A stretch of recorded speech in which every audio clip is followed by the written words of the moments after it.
Chapter 1. The Message That Changed My Day. My name is Elizabeth. I am 28 years old. I live in New York, but my heart does not live with me. Every morning feels the same, a long day I did not choose. My phone rings again and again. It is my mother. She never calls to ask if I am happy. She only calls to remind me how I should live. Today, her message said, "Elizabeth, remember the big party tomorrow. Many people will be there. You must look perfect. Your father wants to introduce you to Daniel again." I looked at the message and closed my eyes. I wanted to scream. I whispered to myself, why can't they just let me breathe? I had everything money could buy: clothes, a house, a car. But no one asked what I truly wanted. My parents owned hotels across the city. People called them successful, but I called them strangers. They thought love meant control. They believed power was peace. But I had seen how lonely they were. They never laughed together. They spoke to each other like business partners. I didn't want that life. My mother said Daniel was the best man for me. He was rich, polite, and from a good family. But when I talked to him, I felt empty. He always talked about himself, his new car, his new deal, his next trip. Once I told him, I like simple things. He smiled and said, "You'll forget about simple when you have everything." That moment, something broke inside me. I didn't want everything. I only wanted peace. That night, I couldn't sleep. My mind kept going back to my parents' words. "You will thank us later." But what if I never do? What if I lose myself while trying to please them? I sat near the window and watched the lights outside. The city looked alive, but I felt dead inside. Then a small idea came to me. It was a little wild, a little crazy, but it made me smile for the first time that day. I whispered, "Maybe I'll surprise them this time." The next morning, I looked at myself in the mirror. My eyes looked tired, but there was something new in them. Courage. I said softly, "I will not live like a puppet anymore." My maid came in and said, "Ma'am, your mother called again." I smiled and said, "Tell her I am busy." She looked shocked. No one ever said that to my mother before. All day I kept thinking about my plan. I didn't know how I would do it. I just knew I needed someone who could help me. Not a friend, not Daniel, someone different, someone who didn't care about my name or money. I wanted a person who saw me like a human being, not a prize. I didn't know where to find that person, but I felt something pulling me outside. In the evening, I walked to the park near my house. I sat on a bench and watched people passing by. Families laughed together. Couples held hands. I felt a small ache in my heart. "Will I ever have that?" I whispered. My eyes moved to a man sitting alone near the fountain. His clothes were old. His hands looked rough, but there was peace on his face, the kind I never saw at home. He looked calm, like the world couldn't hurt him. I don't know why, but my feet started walking toward him. He looked up, and our eyes met.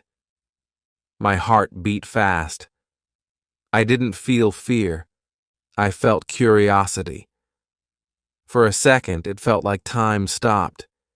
He waited for me to speak, and I finally said, "Excuse me, I need your help." He looked confused. My help? He asked quietly. I nodded and said, yes. Tomorrow night. I need you to come with me to a party. I'll pay you. He frowned. You want me to come to a party? I nodded again. As my boyfriend. Just for one night, he blinked, shocked. Then a small smile came to his face. You're serious, aren't you? I said, completely. He looked down, then back at me.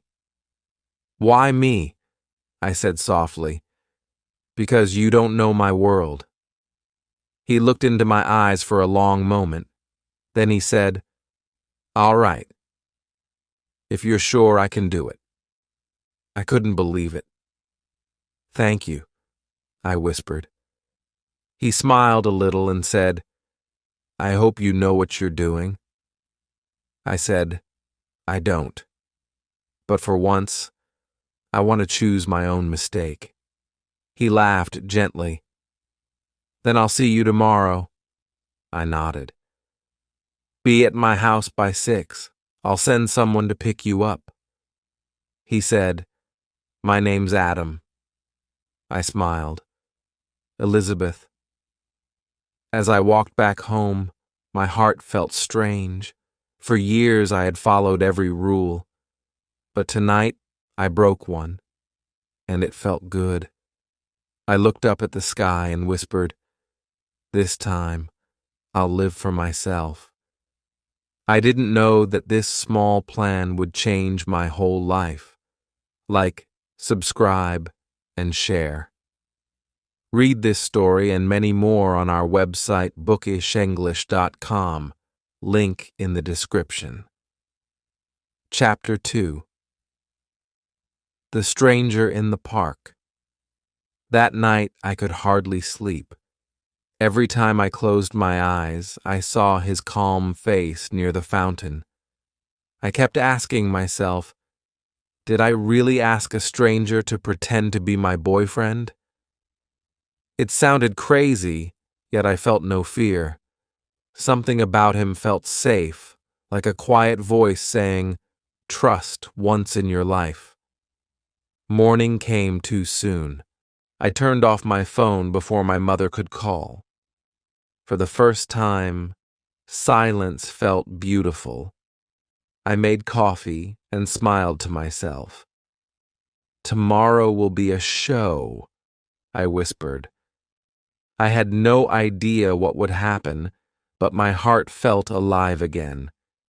At noon, my driver came and asked, Ma'am, where should I go in the evening? I said, to the park, the same place I met that man. Bring him here by 6. He looked confused, but nodded. Everyone around me seemed curious.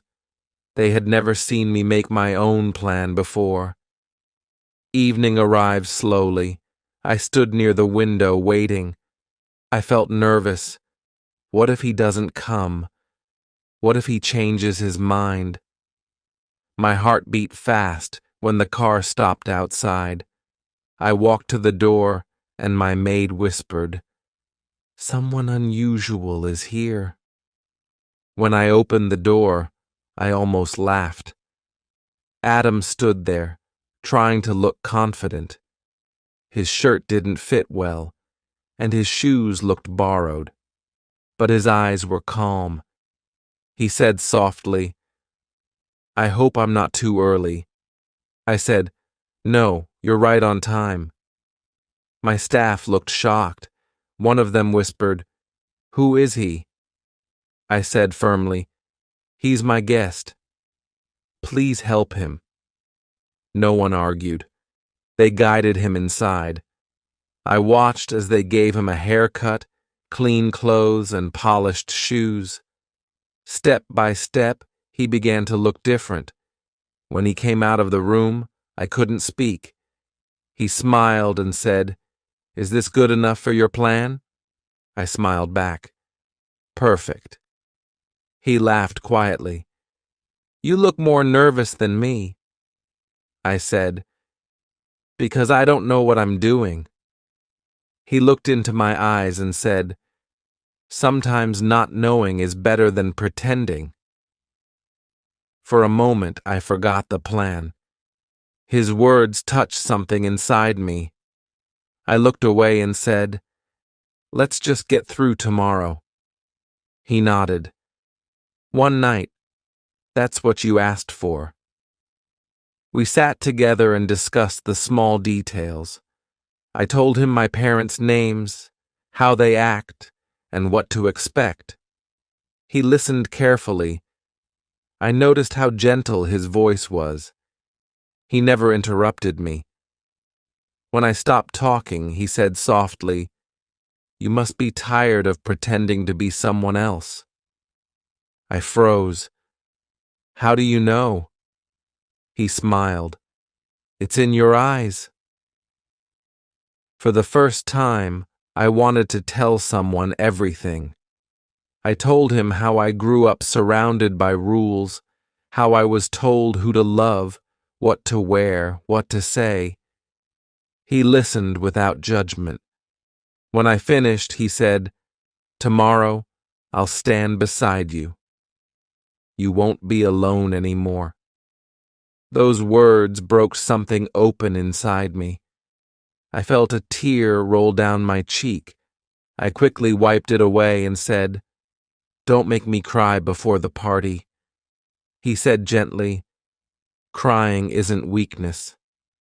It's the first sign that you're still alive." I didn't answer. I just looked at him and thought, "Who are you really, Adam Walker?" He seemed poor, yet his words carried peace, the kind I had been searching for all my life. Dinner time passed quietly. My phone kept ringing, but I didn't answer. My mother was probably planning every second of the next day, but I had my own plan now. Before he left, Adam said, "I'll come tomorrow evening." "Don't worry," I asked. "Aren't you scared to face rich people who might laugh at you?" He smiled. "They can laugh. But respect doesn't wear expensive clothes." After he left, I stood alone, thinking about those words. I whispered, "Respect doesn't wear expensive clothes." I repeated it again and again like a prayer. Maybe that was what I wanted all along. Respect, not luxury. Before going to bed, I wrote a small note to myself. Tomorrow I will stop being afraid. I folded it and kept it under my pillow. I wanted to remember that moment forever. The next morning, the house was full of noise. People ran around preparing for the grand party. My mother kept sending messages. "Wear the blue dress," she said. "Daniel's family will be there." I smiled and said nothing. She had no idea what surprise was waiting for them. At 6 in the evening, the car engine stopped outside again. My heart started to race. The maid ran in and said, "Ma'am, he's here." I walked to the door, took a deep breath, and opened it. Adam stood there in a black suit. He looked simple yet confident. His eyes met mine, and I felt calm for the first time in years. He said, "Ready?" I nodded. "Let's do this." We walked toward the car. My hands were shaking, but his voice was steady. "Just breathe," he said softly. "Whatever happens, remember this is your life, not theirs." As we drove away, I looked at him and whispered, "Thank you for coming." He said, "Sometimes strangers meet for a reason." I didn't reply. I just looked out the window, knowing that after tonight, nothing in my life would ever be the same again. Chapter 3. Preparing for the Lie. As the car stopped outside the hotel, my heart was beating fast. I had never felt this nervous in my life. Adam looked at me and said softly, "We can still turn back if you want." I shook my head. No. I've already lived too long doing what others want. Tonight, I live for myself. He smiled a little, as if proud of me. "Then let's give them a show," he said. We walked toward the grand entrance. People were already arriving, all dressed like they were going to meet a king. I took a deep breath and whispered, "Remember, just act like my boyfriend." He said gently, "I'll do better. I'll act like someone who cares." His words made me look at him differently for a second. I didn't answer, but my heart felt something I couldn't name. Inside, the music was loud. My mother saw me first. Her smile froze. My father turned, confused. Then he saw Adam walking beside me. Everything went silent. People began whispering. My mother came close and said quietly, "Elizabeth, who is this man?" I smiled politely and said, "Mom, meet Adam. He's my boyfriend." She blinked. "Boyfriend?" "Yes," I said calmly. "I wanted you to meet him." Her face turned pale.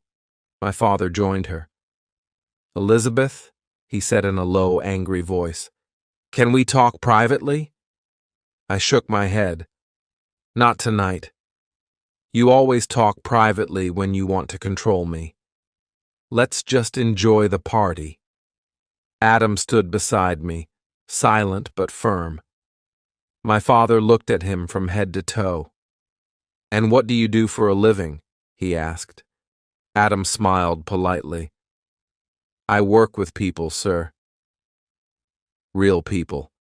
That line made everyone quiet again. I tried not to laugh. Then Daniel, the man my parents wanted me to marry, appeared. His smile was fake as always. "So this is the boyfriend?" he said. "He looks different." Adam looked at him straight and said, "Yes, I'm different.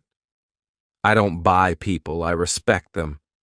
That one line broke the air. Daniel's smile disappeared. My father's jaw tightened. My mother looked embarrassed. I whispered to Adam, "You didn't have to say that." He said softly, "I did. Someone had to." Dinner began. People watched us like we were part of a movie. My parents sat stiffly, their faces hard. But Adam stayed calm. He spoke kindly to the waiters, thanked everyone, and made people laugh with small jokes. I noticed how even the staff smiled around him. For the first time, I saw what true class looked like. It wasn't in money, it was in kindness. During dinner, one guest said, "Elizabeth, your choice is unexpected." I smiled. Unexpected things are sometimes honest things. Adam looked at me with warmth in his eyes. I felt my heart soften. But peace didn't last long. Daniel came back, his voice louder now. "Elizabeth, you're making a mistake," he said. "You don't know this man. You don't know where he came from." I stood up and said quietly, "You're right. I don't know everything about him, but I know he treats me better than anyone in this room ever has." My father said sharply, "Enough." "You're embarrassing us." Adam stood up beside me. "Sir, with respect, your daughter deserves to be herself, not your project." The room went silent again. My father's eyes turned cold. He said, "Elizabeth, come with me now." I followed him to the garden outside. The night air felt heavy. He said, "This game ends tonight." I said, "It's not a game, Father. It's my life." He looked shocked. I had never talked to him like that before. Adam came outside too. "Sir," he said gently, "she's not hurting anyone.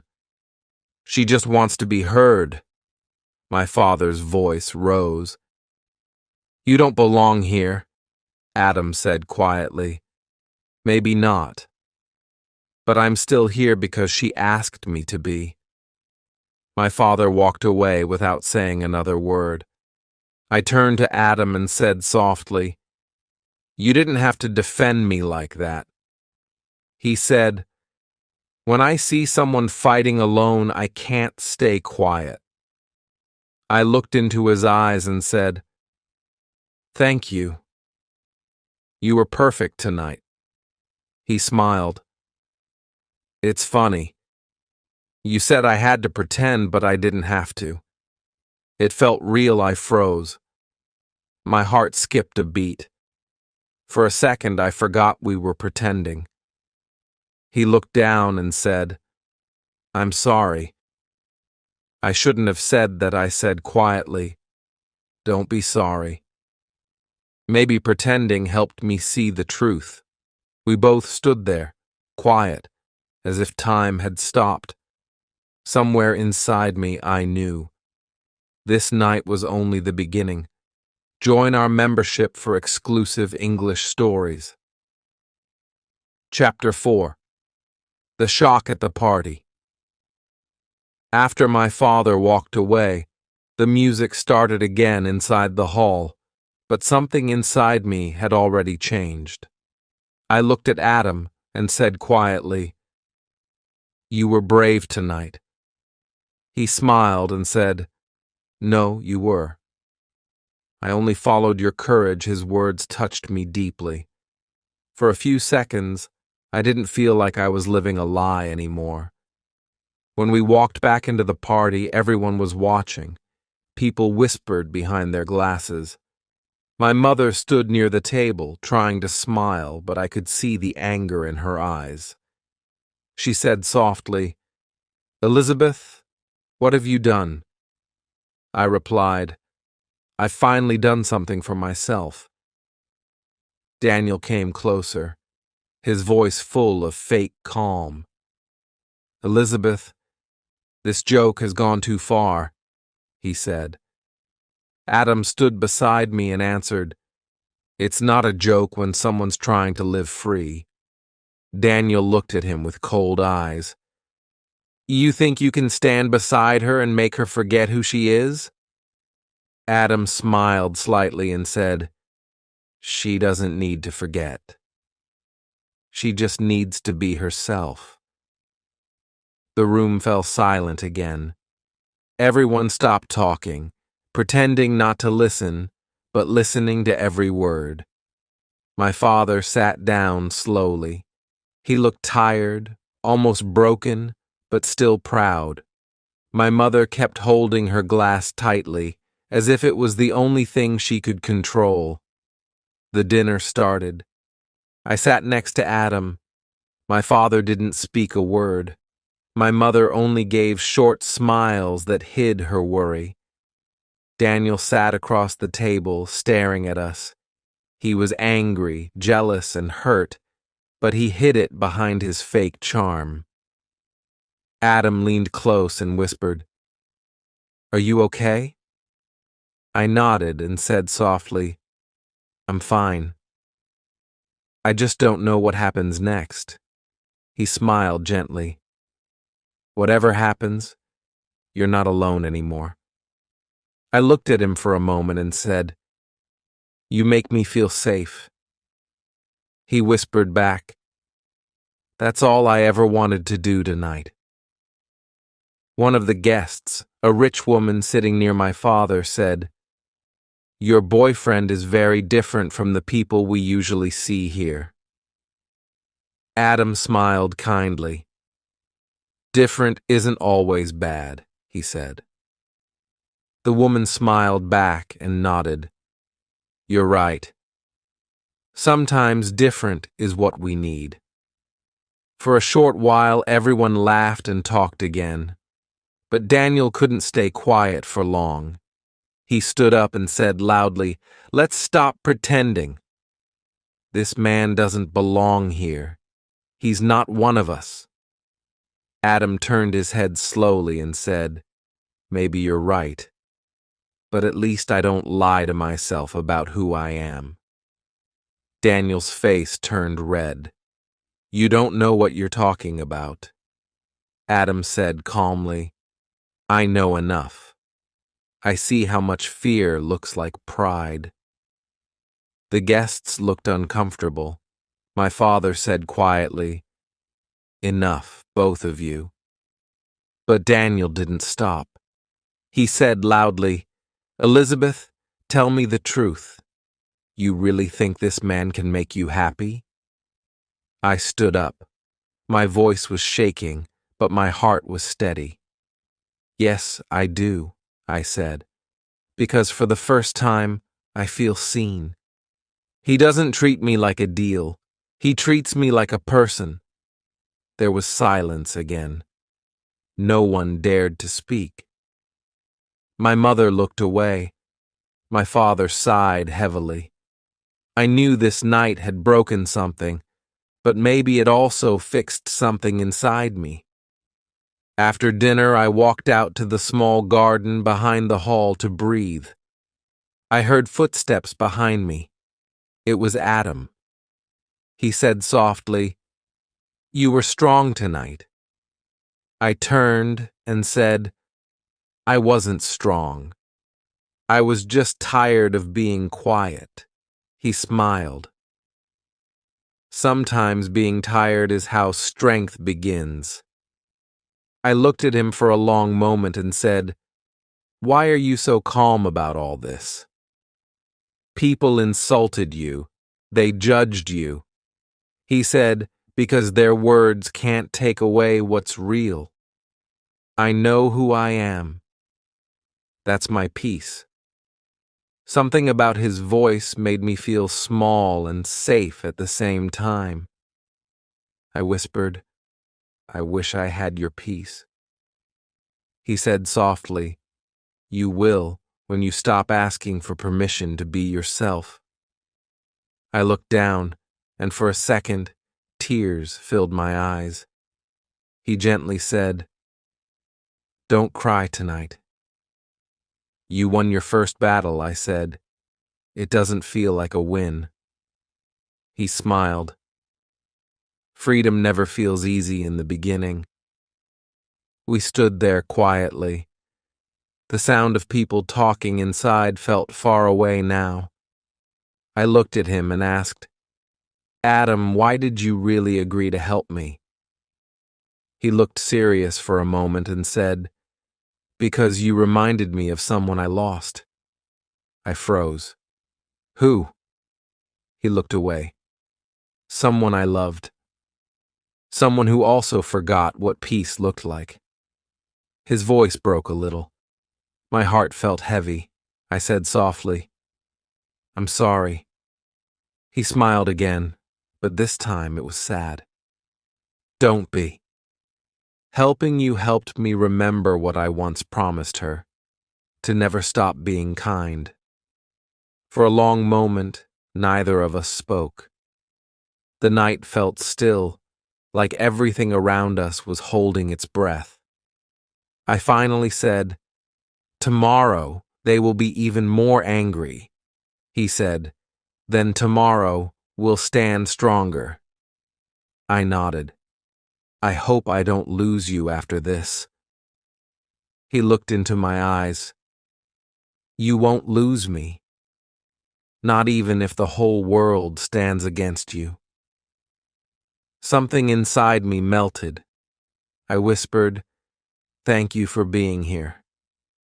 He said softly, "You don't have to thank me, Elizabeth. You just have to keep believing in yourself." We went back inside. The party was ending. My parents didn't say a word as I walked past them, but I saw my father's eyes, not anger now, just confusion, and pain. I knew change had begun, slowly, quietly. That night, I realized something powerful. Sometimes one act of courage can shake an entire world built on lies. Chapter 5. Truth beneath the garden lights. When the last guest left, silence took over the big house. I sat alone, my heart still heavy from everything that happened. The laughter of the party was gone, but the words people said kept echoing inside my head. My mother's worried face, my father's cold eyes, Daniel's fake smile. I saw them all again when I closed my eyes. I wanted peace, but I knew peace never comes without pain. I walked slowly to the garden, where soft lights still glowed. My steps felt weak, but my mind was awake. And there, sitting quietly on a chair, was Adam. He was waiting for me, calm and gentle, like he had been all along. He looked up when he saw me and said softly, "You survived the storm." His voice was kind, not proud, just full of quiet strength. I gave a tired smile. "I didn't survive it, Adam," I said. "I just stopped running from it." He nodded slowly. "That's what real strength looks like." His words sank into me. I felt like I could finally breathe again, but a small voice inside me still whispered that something was missing. I sat beside him and looked at the light on his face. "You know," I said, "I should feel afraid after what happened. But I don't. I feel free." He turned to me and said, "Freedom is always scary in the beginning. But later it becomes peace." I watched him for a moment. His face looked calm, but his eyes were deep and full of secrets. "You talk like someone who has lived many lives," I said softly. He smiled and looked down. "Maybe I have." For a long moment, neither of us spoke. The silence between us wasn't empty. It was honest. I wanted to ask him so many questions. He was a stranger, yet I felt like I had known him forever.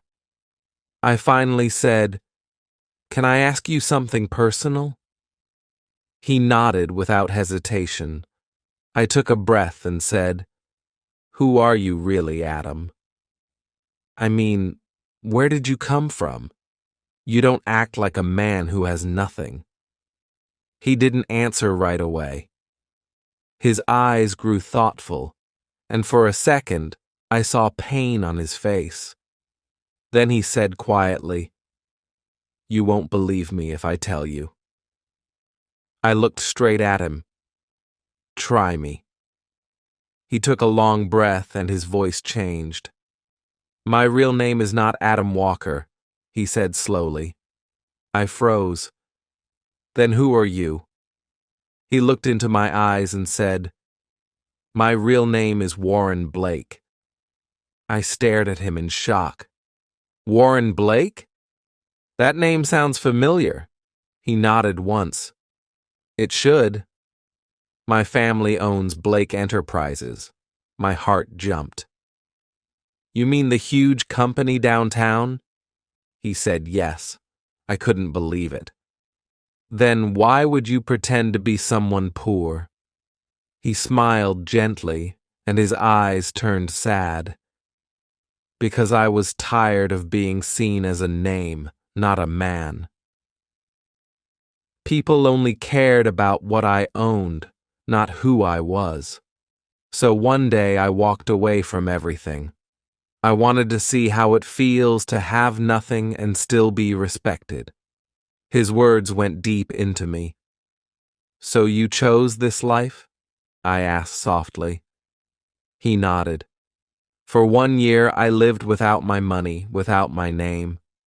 I talked to strangers, shared food with people who had nothing, and I learned something.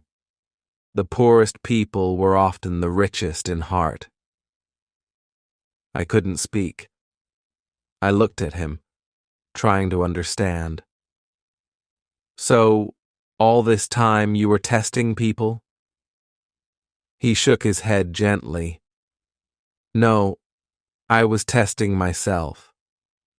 I wanted to know if I could still be kind when no one was watching. I looked down.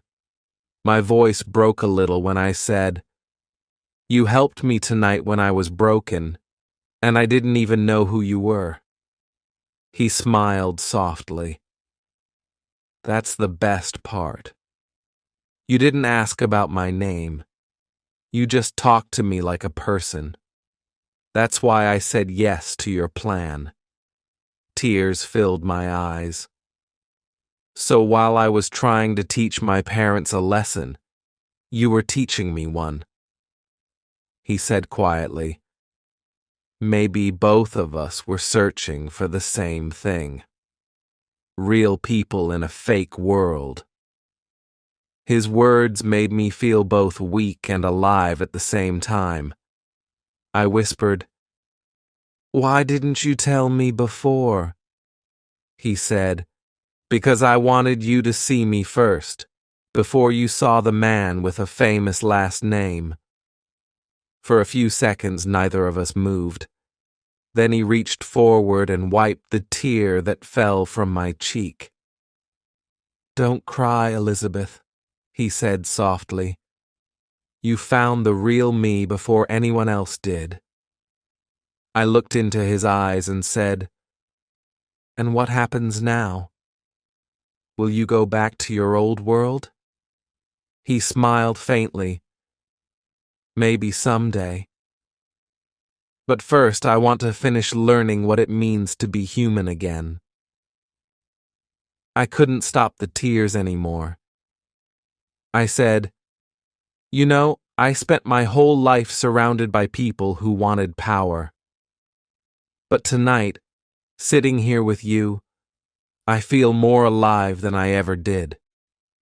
He smiled kindly and said, "Sometimes love doesn't come from those who have everything. It comes from those who lost everything and still choose to care." I nodded, my heart trembling. "You're right," I whispered. "And maybe that's what I want. Something real, not perfect." Then I heard my father's voice shouting from inside, "Elizabeth, come back in here right now." I looked at Warren, nervous. He smiled calmly. "Go." "Face him," I said. "What if he doesn't let me see you again?" He looked into my eyes and said, "Then I'll wait. Even if I have to wait outside your gate forever." His words felt like a promise written in my soul. I walked inside, and my father stood near the door, angry and red-faced. "You will never see that man again," he said. My voice was quiet, but steady. "You're wrong, Father. He's not what you think." He shouted, "He has nothing!" I took a step forward and said, "He has honesty. That's something money can't buy." My father had no answer. He turned away silently, and I walked back to the garden. Warren was still there, waiting like he promised. When he saw me, he smiled and said softly, "I told you I'd wait." My eyes filled again, and I said, "You kept your word." He nodded. "Truth never leaves the one who believes in it." His words wrapped around my heart like peace. That night, for the first time, I wasn't afraid of losing anything, because I had finally found something real. Sometimes we don't find truth in rich houses or shining names. Sometimes truth waits quietly in the heart of someone who has nothing to prove. And when you find that kind of truth, it doesn't break you. It heals you. Chapter 6. The Man Behind the Mask. The night after my father's anger, I couldn't sleep. I kept thinking about what Warren said, that he once had everything but chose to live with nothing. His truth had shaken something inside me. I realized that all my life I was trying to look perfect for people who never truly saw me. Warren didn't see perfection. He saw pain, and still stayed. The next morning, I woke up feeling lighter. My phone was full of my mother's messages, but I didn't open them. I didn't want their noise to drown my new peace. I just wanted to see him again. I sent a small message. "Are you okay?" He replied within minutes. "Better than ever. You were brave last night." Those words made my heart warm. I didn't need a poem, just honesty. Later that day, he came to meet me near the small cafe where we first agreed to the plan. He looked calm as always, but this time his eyes carried more truth than mystery. I said softly, "You lied about your name, but I don't feel angry." He smiled and said, "I didn't lie, Elizabeth. I only waited until you were ready to see all of me." His words were simple, but they felt deep. I said, "You know what's strange? I trusted you more when you had nothing." He looked down for a second and said, "That's why I fell for you." My heart stopped. "What did you just say?" He smiled shyly. "I said I fell for you. I didn't mean to, but I did." I didn't speak for a moment. I looked at him and said softly, "You shouldn't have. I started this as a lie." He nodded. "Maybe. But real feelings don't wait for the right beginning. They just happen."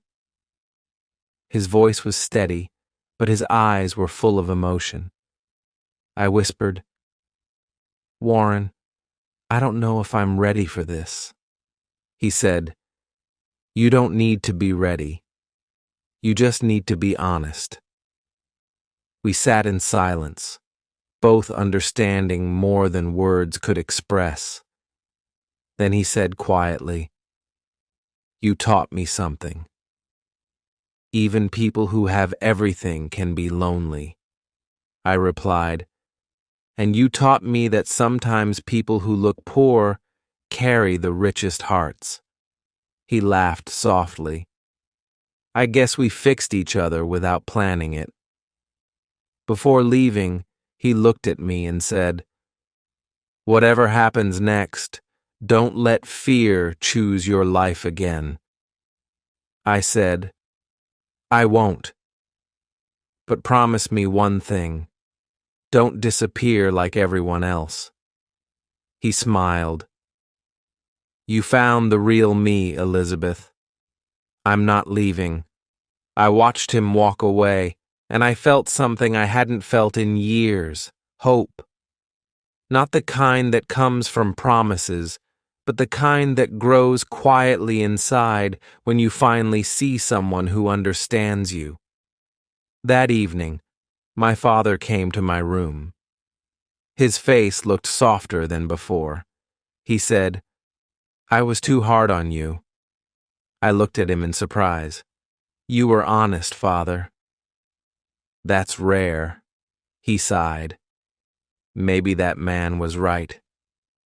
Money can't give peace. I didn't answer. I only smiled. For the first time, he saw me not as his daughter, but as a person. And somewhere deep inside, I knew life was about to change again. Not with noise or fear, but with truth, love, and forgiveness. Chapter 7. The choice of the heart days passed, but my heart stayed restless. Warren had shown me truth, and now I had to face mine. My parents were quiet, yet I could feel their worry in every look. I wasn't angry anymore. I just wanted them to see that love isn't a mistake when it is honest. One evening, my father called me to the living room. His voice was calm this time. "Elizabeth," he said, "I don't understand your choices, but I can't keep fighting you."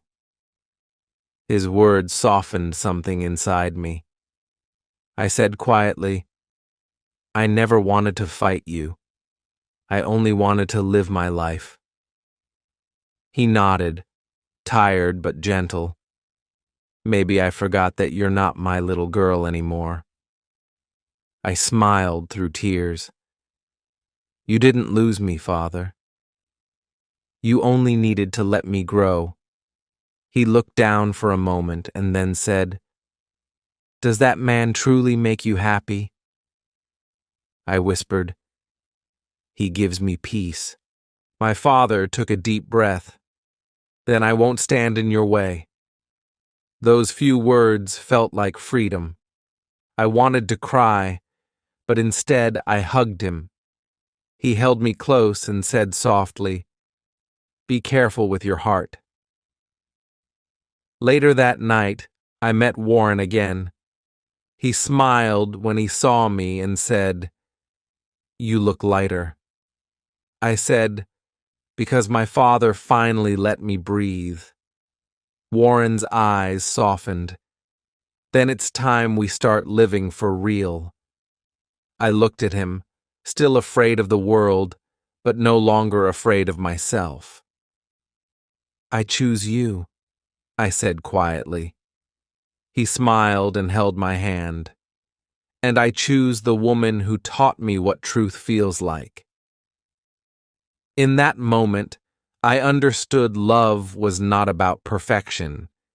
It was about choosing the same heart every day, even when life tried to change it. Chapter 8. The plan that changed everything. A few months passed, yet the memory of that night stayed bright in my heart. Life slowly found its shape again. My parents spoke less about money and more about peace. Sometimes my father would say, "I understand now, Elizabeth. Happiness isn't something we can buy." Those words healed me more than he knew. Warren and I began to build our new life, step by step. He went back to his company, but this time with a softer heart.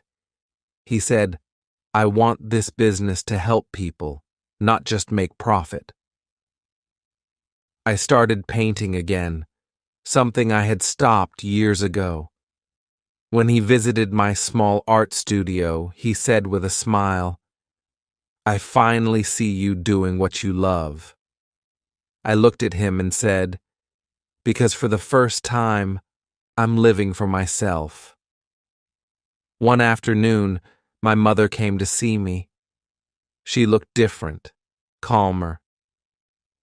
"Your father and I were wrong," she said quietly. "We wanted safety for you, but we forgot that love is the only safe place." I took her hand and said, "You didn't lose me. You helped me find my courage." Tears filled her eyes as she whispered, "I'm proud of you, Elizabeth." For the first time, I believed it. Weeks later, Warren surprised me with a simple idea. He said, "Let's start something that helps those who have no home. You once said peace matters more than money. Let's give that peace to others." His plan touched me deeply. We opened a small charity in the city, giving food and shelter to people who had lost everything. Each evening, when I saw their smiles, I remembered the man I met by the fountain. the stranger who had changed my world. One night, we sat together after a long day of work. The city lights were far away, but his words were close. He said softly, "Remember your secret plan? The one that started it all?" I laughed gently. How could I forget? It was supposed to be fake. He held my hand and said, "It wasn't fake. It was destiny wearing a disguise." My heart melted. I whispered, "You found me when I was lost." He smiled, "And you helped me find my heart again." Sometimes I still think about that girl who wanted to escape her golden cage. She had no idea that her small act of courage would open every door she truly needed. I now know that real love doesn't start with perfection. It starts with truth. The plan that began as a lie became the story that saved us both. And maybe that's what life really is, a mix of mistakes that slowly lead us home. The end.